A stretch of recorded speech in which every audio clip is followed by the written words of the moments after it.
shows, and it all has to do with ruining our society, ruining our culture, destroying the family. I'm not going to give you anything that's not utterly public. And the headline is Pope Francis invites religious political leaders to sign global pact for new humanism. Did you hear that, beloved?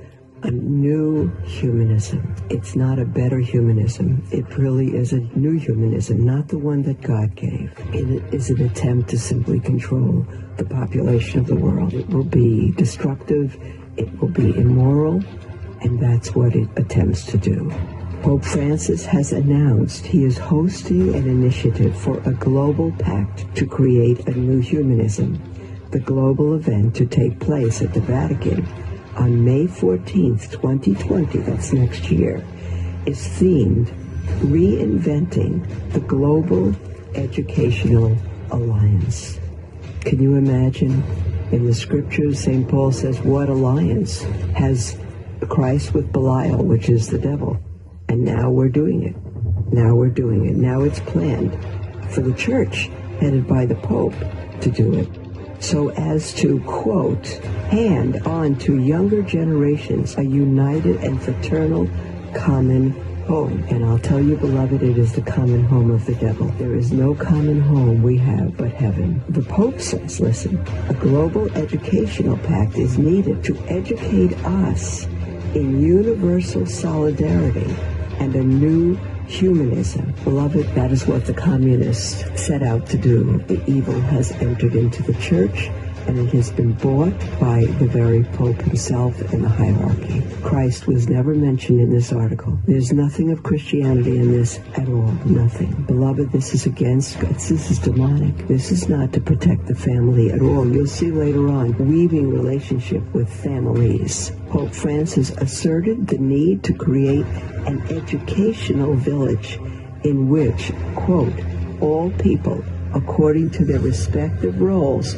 share this task of forming a network of open human relationship, an educational village which will once and for all destroy the family and the human race. I don't believe that was an omission on his part. It is a plan to eliminate parents, to educate the children. Some of these words sound very nice, and the demon, the angel described, appears as an angel of light. If this succeeds, beloved, we're going to have that alliance forever in hell, not in heaven.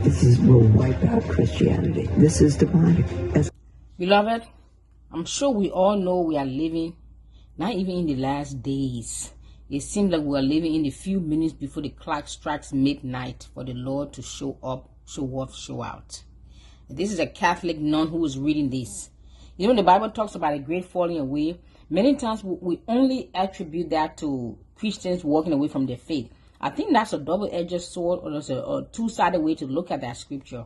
Yes, the great falling away is attributed and should be attributed to Christians falling away from their faith, losing their first love, and their love for their first love begin to wax and grow cold. That's one interpretation, understanding of that scripture from my perspective, and you don't have to agree with me, and I'm okay with that too. So we're not going to start a religious war over differences of ideas. Hello. But I think another way to understand that scripture, it looks like there's going to be a great falling away from the Catholic Church or the Catholic cult into true Christianity. I mean, true remnant disciples of Christ. That's what it sounds like, because this nun is reading this. That means she's a true follower of Christ.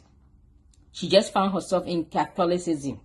That's how come sometimes we can't even write off the entire Catholic Church and say they're all going to go to hell.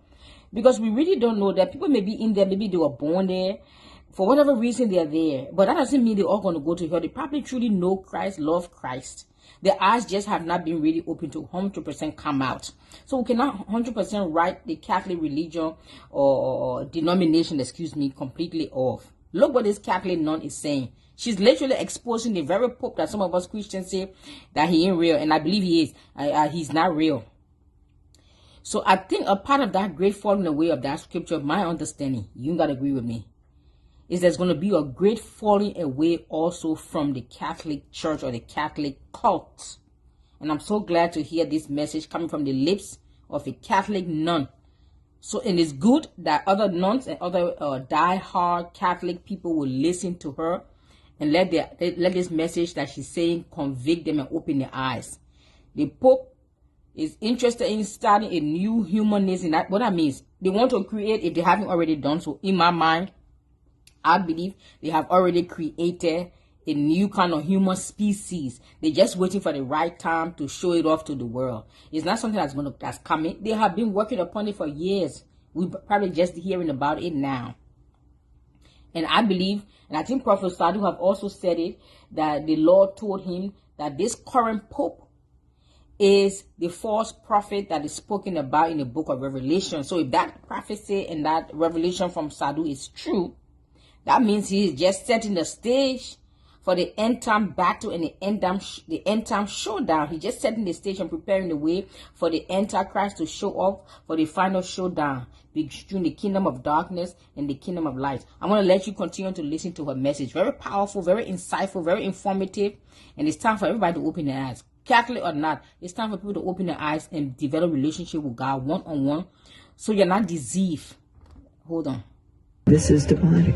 As I'm reading it, it's demonic. It's deceptive. In his message, the Pope said that in order to reach these global objectives, as an educating village, we must, quote, have the courage to place the human person at the center. Isn't that what is wrong with our world today? Instead of placing Christ at the center, we place man at the center.